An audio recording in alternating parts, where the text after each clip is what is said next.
13వ శ్లోకము. నరం వర్షీయాంసం నయన విరసం నర్మసు జడం తవాపాంగాలోకే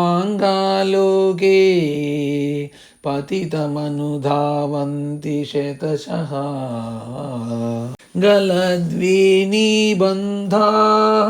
కుచకలశ విస్రస్తసిచయా హఠాతృట్యత్ కాంచ్యో విగలితదుకూలా యువతయః. శ్రీదేవి సౌందర్యము అప్సరలు సైతము చూడాలని కోరేంతటి విశిష్ట కలది మాత్రమే కాదు, త్రిపుర సుందరి అయిన ఆ శ్రీదేవి దయతో క్రీగంటితో చూచినట్లయితే ఎంతటి కురూపి అయినా అత్యంత సుందరుడు అవుతాడని ఈ శ్లోకములో చెప్పబడింది. వర్షీయాంసం అంటే మిక్కిలి ముసలివాడును, నయన విరసం చూడ్డానికి వికారంగా ఉన్నవాడును, నేత్రదోషాలు కలిగి కంటికి ఇంపు కానివాడును, నర్మసు నర్మభాషణలయందు, శృంగార పరిహాస వచనములయందు, రతికళా కౌశలమందు, జడం మందుడును అయిన నరం మానవుని, తవ నీ యొక్క, అపాంగ ప్లస్ ఆలోకే అపాంగాలోకే కడగంటి చూపునందు, పతితం పడిన వానిని, గలద్వీనీబంధాః గలత్ అంటే జారుచున్న, వీణీబంధాః జడముడులు గలవారును, కుచకలశ విశ్రస్త సిచయాః కుచకలశ కలశముల వంటి తమ స్తనముల మీది నుండి, విశ్రస్త తొలగి జారపడుచుండుచుండిన, సిచయాః పైట కొంగులు కలవారును, హఠాతృట్యత్ కాంచ్యః హఠాత్ అంటే ఆకస్మికంగా, తృట్యత్ తెగుచున్న, కాంచ్యః మొలనూళ్ళు కలవారును, విగలిత దుకూలాః విగలిత అంటే జారిన అంటే కట్టుముడి వీడిన, దుకూలాః సన్నని కట్టు వస్త్రములు కలవారును అయిన, యువతయః యువతులు, శతశః వందల కొలది, అనుధావంతి వెంట పరుగెత్తి వస్తారు.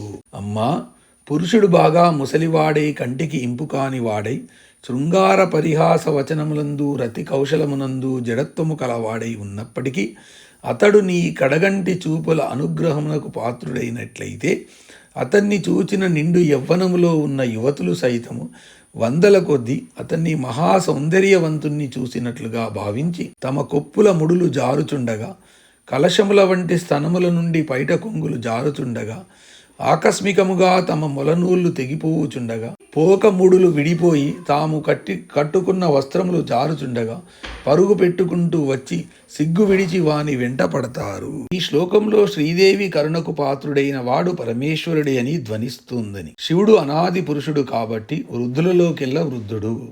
శివునికి లోక విరుద్ధంగా 3 కళ్ళు ఉన్నాయి.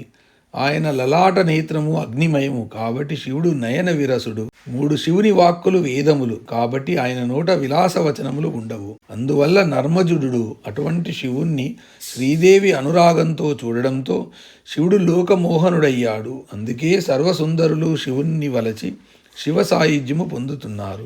ఈ శ్లోకంలో చెప్పబడ్డ విషయములో అనౌచిత్యము ఉందని కొందరు భావిస్తారు, కానీ దానిని కావ్య మర్యాదతో పరిశీలించాలి. శ్రీదేవి కరుణా కటాక్షమునకు పాత్రమైతే స్త్రీ పురుషులు ఇద్దరికీ సుందర రూపము సిద్ధిస్తుందని గ్రహించాలి. నరం వర్షీయాంసం నయన విరసం నర్మసు జడం. ఒక మానవుడు ఉన్నాడు. అతడు వర్షీయాన్ అంటే బాగా ఏళ్లు గడిచిన ముసలి వగ్గు. నయన విరసం అంటే కంటికి ఇంపుగా ఉండనివాడు, అంటే కళ్ళకు పుసులు పట్టి నేత్ర రోగములతో బాధపడుతున్నవాడు.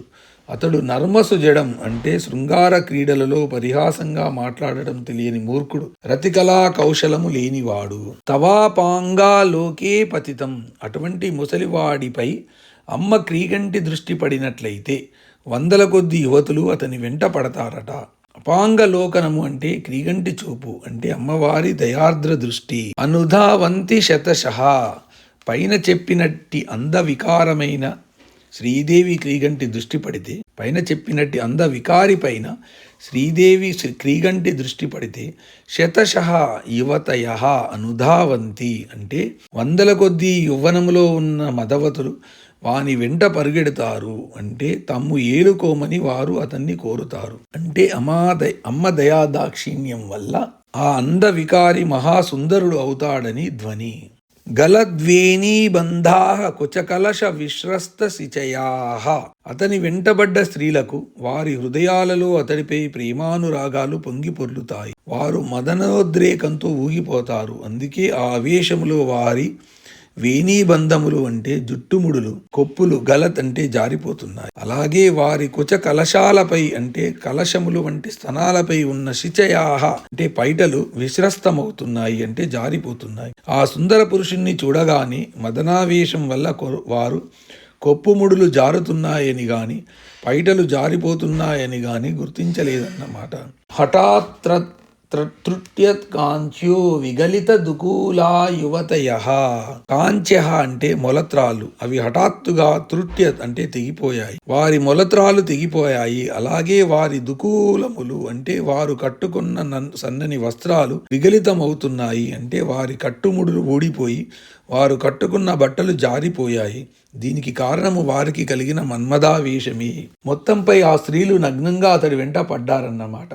భగవతి శ్రీదేవి కరుణకు పాత్రుడైన వాడు ఎట్టి కురూపి అయిన మహాసుందరుడు అవుతాడని సారాంశము. స్వయం సమృద్ధ పరాన్ సమృద్ధాన్ కరోతి అనగా తాను సమృద్ధిగానున్నవాడు ఇతరులను సమృద్ధులు చేయగలడు అనే న్యాయం ప్రకారము శ్రీదేవి తాను మహాలావణ్య నిధి కాబట్టి తాను ఆ అందవికారిని సౌందర్యవంతునిగా చేసిందన్నమాట.